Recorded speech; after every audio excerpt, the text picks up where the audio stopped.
स्वामी विवेकानंद की वैसे तो जितनी भी तारीफ करी जाए उतनी ही कम है।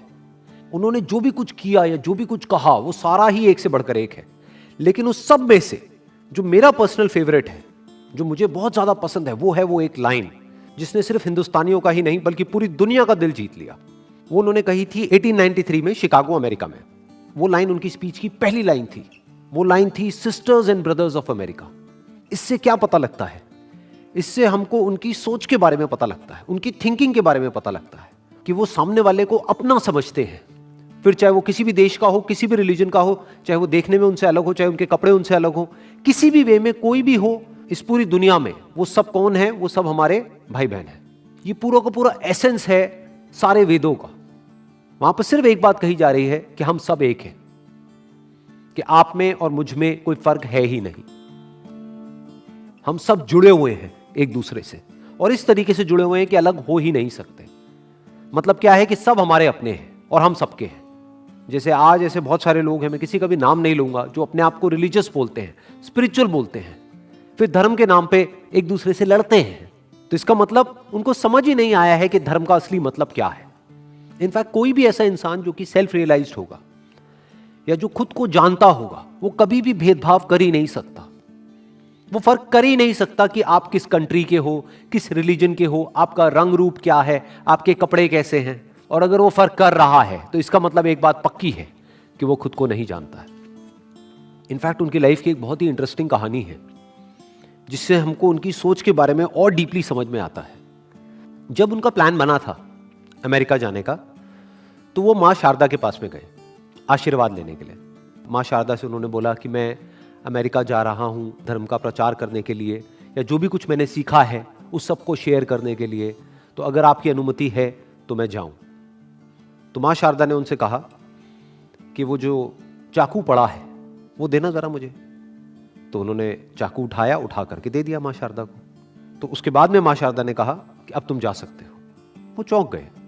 उन्होंने पूछा माँ शारदा से कि आपने मेरी कोई परीक्षा तो ली नहीं, ऐसे ही मुझे अनुमति दे दी बिना किसी परीक्षा के, ना मेरे से कोई सवाल करे। तो फिर माँ शारदा ने जवाब दिया कि ये जो तुमने चाकू उठा करके दिया, यही तुम्हारी परीक्षा थी। अगर तुम्हारी जगह कोई और होता और ये चाकू मुझे देता, तो वो जो उस चाकू का लकड़ी वाला हिस्सा था उसको खुद पकड़ता, और जो धार वाला हिस्सा था वो मुझे पकड़ाता। लेकिन तुमने ऐसा नहीं किया।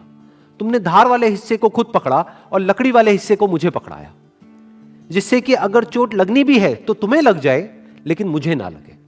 तो तुम खुद का बुरा करने के लिए भी तैयार हो सामने वाले के भले के लिए। इससे मुझे यह समझ में आता है, मां शारदा बोली कि इससे मुझे यह समझ में आता है कि अब तुम पूरी तरह से तैयार हो, तो अब तुम जा सकते हो। फिर वो गए। तो इससे भी क्या पता लगता है? उनकी सोच। तो उनका जो पहला और सबसे फेमस कोट है वो है, arise, awake and stop not until the goal is reached. मतलब कि उठो, जागो और तब तक मत रुको जब तक लक्ष्य की प्राप्ति ना हो जाए। ये क्या कहा जा रहा है और किससे कहा जा रहा है? वो लोग जो अपने कंफर्ट जोन में हैं, या तो जो चाहिए था वो नहीं मिला है तो बैठ गए हैं थक करके, या फिर जो चाहिए था वो मिल गया है और बस बैठ गए हैं आकर के, अपने कंफर्ट जोन में चले गए, आलसी हो गए, आगे नहीं बढ़ रहे हैं, आगे ग्रो नहीं कर रहे हैं, नेक्स्ट लेवल पे नहीं जा रहे हैं। ये उनके बारे में कहा जा रहा है कि अगर आप अपने कंफर्ट जोन में हो और थक करके बैठ गए हो क्योंकि जो आपको चाहिए था वो आपको नहीं मिल रहा है, तो अपने लक्ष्य के लिए आगे बढ़ो। क्या बैठे हो थक करके? क्या रो रहे हो बैठे बैठे? उठो, जागो। सोए क्यों हुए हो? क्यों अपने आप को कमजोर समझ रहे हो? क्यों ये समझ रहे हो कि मैं कुछ नहीं कर सकता? अरे आप सब कुछ कर सकते हो, ये कहा जा रहा है। और तब तक मत रुको जब तक लक्ष्य की प्राप्ति ना हो जाए। तो इसके दो अलग अलग एंगल्स हैं। एक ये, जब तक कि इस दुनिया में जितना आपको चाहिए, आपको, आपकी फैमिली को सरवाइव करने के लिए जो भी बेसिक आपकी नेसेसिटीज है, जो आपकी बेसिक नीड्स है, जब तक वो पूरी नहीं हुई है तब तक वो ही आपका लक्ष्य है। उस लक्ष्य को पाने के लिए जो भी कुछ करना है वो करो, बैठे मत रहो। एक स्टैंड पॉइंट इसका ये है देखने का। दूसरा किन लोगों के लिए कहा जा रहा है? जो एक्चुअल स्टैंड पॉइंट है, जिस स्टैंड पॉइंट से स्वामी जी ने बात कही है, जो बहुत कम लोग समझेंगे, वो क्या है कि अगर आपको आपका जो भी लक्ष्य था वो मिल भी गया है तो उसके बाद में ये नहीं कि बैठ जाओ, उसके बाद में ये नहीं कि सो जाओ, कि जो मुझे चाहिए था वो मिल तो गया है, पड़े रहो।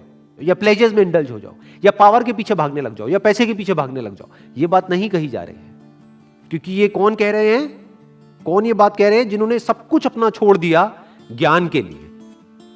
तो ये यहां पर ज्ञान की और अज्ञान की बात कर रहे हैं। ज्ञान किसका, अज्ञान किसका? खुद का, सेल्फ रियलाइजेशन, उसकी बात यहां पर कही जा रही है। वो आपका असली लक्ष्य है।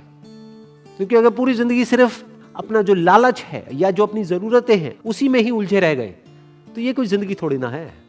ये जिंदगी का लक्ष्य नहीं है। जिंदगी का असली लक्ष्य क्या है?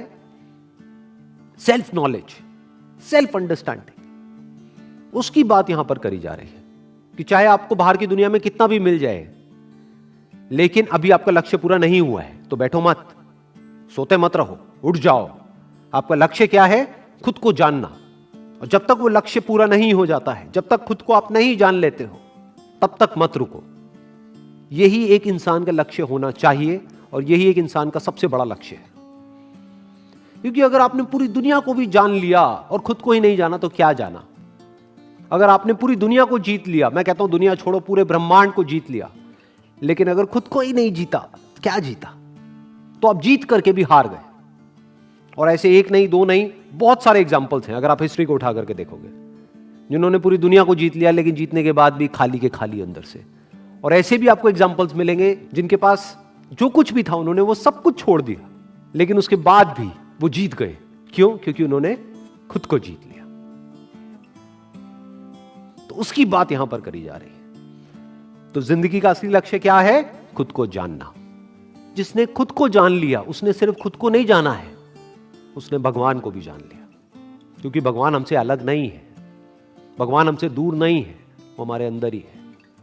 और इसी के साथ में एक और कोटेशन जुड़ी हुई है इनकी, you can not believe in God until you believe in yourself.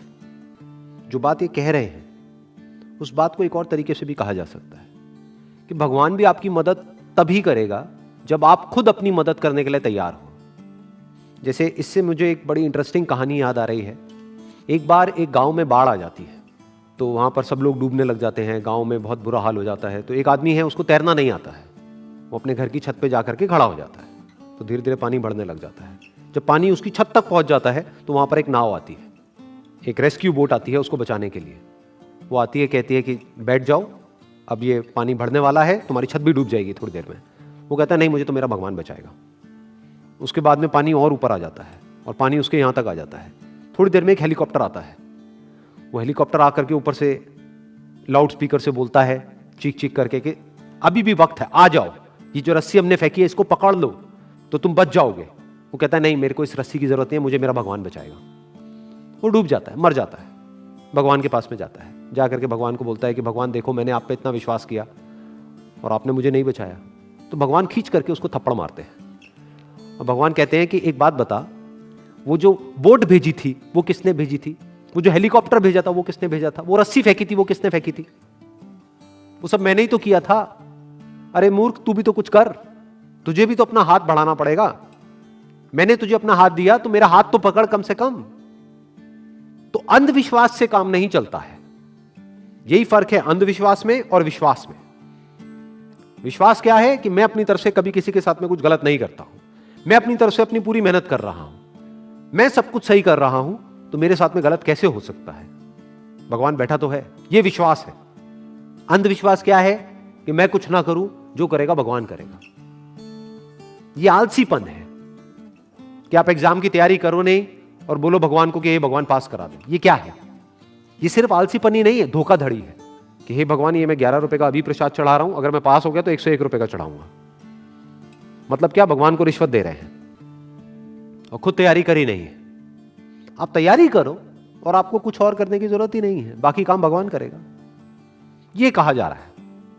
अगर आप अपनी तरफ से मेहनत में किसी भी तरह की कोई भी कसर नहीं छोड़ रहे हो और फिर उसके बाद में कह रहे हो कि अब जो होगा वो तेरे हाथ में है, तो बिल्कुल ठीक है। लेकिन आप अपना काम नहीं कर रहे हो और कह रहे हो कि सब कुछ तेरे हाथ में है, तो आप चाहते हो कि आपका काम भी कोई और करे, तो ये धोखाधड़ी है। तो ये है एक एंगल इस कोटेशन को देखने का। इसका एक और स्टैंड पॉइंट हो सकता है, जिस स्टैंड पॉइंट से स्वामी जी इसके बारे में बात कर रहे हैं। वो क्या है कि आप भगवान को तब तक नहीं जान सकते जब तक कि आप खुद को ना जान जाओ, तब तक भगवान सिर्फ एक कॉन्सेप्ट रहेगा आपके माइंड में, एक आइडिया रहेगा, तब तक सिर्फ एक थॉट है भगवान। तो अगर आप पूजा करोगे भी तो अपने ही एक थॉट की पूजा करोगे। लेकिन जिस दिन आपने खुद को जान लिया मतलब सिर्फ बुक्स के थ्रू नहीं, एक्चुअल में एट एन एक्सपीरियंशियल लेवल खुद को जान लिया कि this is who I am, ये ही मैं हूं, तो वहीं पर आपको भगवान भी मिल जाएंगे। क्योंकि आप और भगवान अलग अलग नहीं हो। भगवान आपसे अलग नहीं है, भगवान आपसे दूर नहीं है। इनफैक्ट भगवान आपके इतना पास है जितना आप खुद भी अपने पास नहीं, जितना आपका थॉट भी आपके पास नहीं है, उससे भी पहले भगवान आपके पास में है। बिल्कुल इस तरीके से अगर मैं एक एग्जांपल दूं, जैसे एक लहर और पानी में जितना फर्क है, जितनी दूरी है, उतनी ही दूरी आप में और भगवान में है। लहर पानी से कितना दूर है? लहर को कहां जाना है पानी को पाने के लिए? लहर पानी ही है। तो यह बात यहां पर कही जा रही है। तो जब लहर ने अपने सच को देख लिया कि लहर कहीं भी नहीं है, दिख रही है, लेकिन लहर का जो एक्चुअल सब्सटेंस है, लहर जिसकी बनी है, लहर जिस पे टिकी है, जिससे बनी है, वो पानी है, तो वही पानी उस पूरे समुद्र का भी एसेंस है, वही सब कुछ है। उसकी बात यहां पर करी जा रही है कि अगर आपको भगवान के सच को भी जानना है तो पहले खुद के सच को जान लो। इस यूनिवर्स के सच को जानना है कि जो पूरा का पूरा यूनिवर्स दिख रहा है, इसका सच क्या है, तो उसका भी सिर्फ एक तरीका है, आपको खुद के सच को जानना होगा। यानी अभी तक मैंने जो कुछ भी कहा है, या ये जितनी भी कोटेशंस है, उन सबको सम अप किया जाए और एक लाइन के अंदर कहा जाए तो वो क्या होगा कि जिसने खुद को जान लिया, खुद के सच को जान लिया, उसने सब कुछ जान लिया। अब उसके लिए जानने के लिए और कुछ बाकी नहीं। Wish you all the best. Thank you so much.